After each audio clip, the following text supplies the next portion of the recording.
Adolfo Ruiz Cortines nació en Veracruz el 30 de diciembre de 1889 y falleció el 3 de diciembre de 1973. Fue un contador militar revolucionario y político mexicano que se desempeñó como presidente de México el 1 de diciembre de 1952 al 30 de noviembre de 1958. Hijo de un agente aduanal que murió antes de su nacimiento, fue criado por su madre y su hermana con la ayuda de su abuelo y sus tíos. Debía sus pocos años de estudio a una escuela amiga, a un colegio jesuita y al Instituto Veracruzano, donde aprendió contabilidad y sociología. A los 22 años se instaló en la Ciudad de México, donde hizo amistad con el ingeniero Alfredo Robles Domínguez. Cuando el presidente Francisco I. Madero fue asesinado en febrero de 1913, ambos se unieron para luchar contra Victoriano Huerta. En agosto de 1914, Robles Domínguez fue nombrado gobernador del Distrito Federal por el Ejército Constitucionalista y Ruiz Cortines permaneció a su lado para ayudarle en labores administrativas, tarea que prosiguió más tarde junto al general Heriberto Jara. Al triunfar el constitucionalismo, ocupó varios cargos públicos y en 1920 apoyó la sublevación de Agua Prieta. En 1944, Ruiz Cortines fue elegido gobernador de Veracruz. 2 años más tarde, el 30 de julio de 1946, asumió la secretaría de Gobernación en el gabinete de Miguel Alemán, que abandonó en 1951 para emprender su propia campaña presidencial.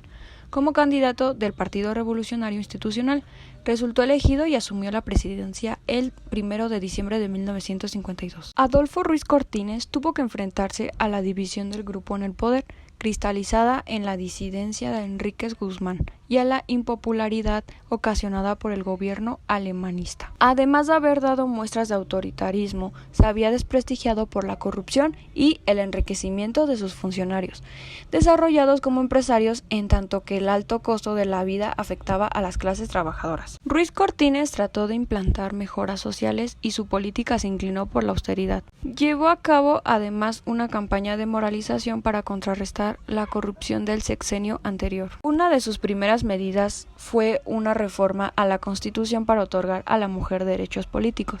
Así se concedió el voto femenino por primera vez en la historia del país. También se modificó el artículo 28 para sancionar con severidad a los monopolios de productos de primera necesidad. El fin de combatir la inflación y sanear las finanzas públicas, se llevó a cabo un recorte en el gasto público. La política de control de comercio y austeridad dio lugar a que en 1953 los empresarios mexicanos, al sentirse descontentos, sacaran sus capitales del país. Por este motivo, a principios de 1954, Ruiz Cortines modificó su política para generar confianza en el ámbito de la iniciativa privada. Durante el sexenio de Ruiz Cortines aumentó el control sobre los trabajadores. A su vez, hubo una intensa pugna entre los dirigentes obreros por el poder del movimiento organizado. Además, surgió un nuevo organismo obrero que agrupaba a varias centrales a favor del gobierno, pero que estaba en contra de la CTM. Esta nueva identidad se denominó Confederación Revolucionaria de Obreros y Campesinos. A través de la CNC, el gobierno consiguió apoyo para llevar a cabo sus programas agrarios. El PRI también constituyó un puntal inseparable del gobierno. En lo que respecta a los gobernadores, Ruiz Cortines encontró el modo de quitar a quienes no estaban de acuerdo a su ideario o que eran abiertamente alemanistas. En 1954 se devaluó el peso mexicano frente al dólar. Esto disminuyó todavía más el poder adquisitivo en los trabajadores y hubo en el país una seria amenaza de huelga general, conjurada gracias a la oportuna intervención del secretario del Trabajo Adolfo López Mateos. En 1955 se convocaron elecciones federales para diputados, senadores y gobernadores de 7 estados. El PRI llegó a esta contienda muy fortalecido, pues se habían incorporado a sus filas más de 1 millón de mujeres y los miembros de los sindicatos de burócratas. Ya no había divisiones en el seno del partido. La abstención fue muy alta, de cerca del 70%. El triunfo para el partido oficial fue rotundo, a pesar de que el Distrito Federal del 43% de los votos favoreció al PAN. Durante 1958 el gobierno hubo de enfrentarse con varios movimientos sociales. El primero de ellos fue la invasión en varios estados del norte de la República de propiedades, muchas de ellas latifundios, por parte de campesinos sin tierra. El gobierno expropió algunos de estos terrenos y procedió al reparto agrario, con lo que controló el problema. También tuvo lugar un conflicto en la enseñanza provocado por grupo de docentes formados por el cardenismo que tenían problemas con el sindicato oficial y decidieron declararse en huelga como medio de presión. El movimiento fue reprimido con violencia por la fuerza militar y policial, pero ante la condena de la opinión pública, el gobierno decidió negociar y concedió las mejoras salariales que demandaban los maestros disidentes. Surgió además otro conflicto en el gremio ferrocarrilero que fue considerado muy peligroso para la estabilidad política nacional, dada la importancia de los trenes en la economía mexicana y las repercusiones que podría tener el movimiento en otros sindicatos. Esta vez no hubo conciliación y el conflicto se prolongó hasta el siguiente sexenio, que se reprimió con violencia y fueron detenidos sus promotores.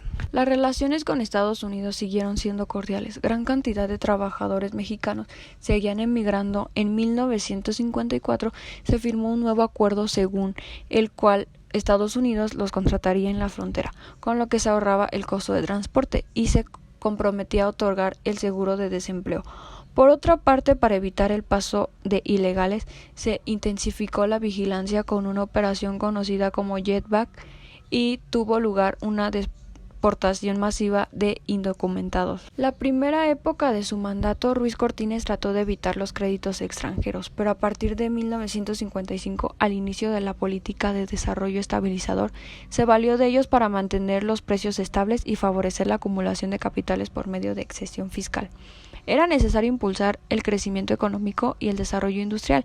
A pesar de sus propósitos iniciales, en 1958 ya se había recibido el triple de préstamos en comparación con el periodo de Alemán.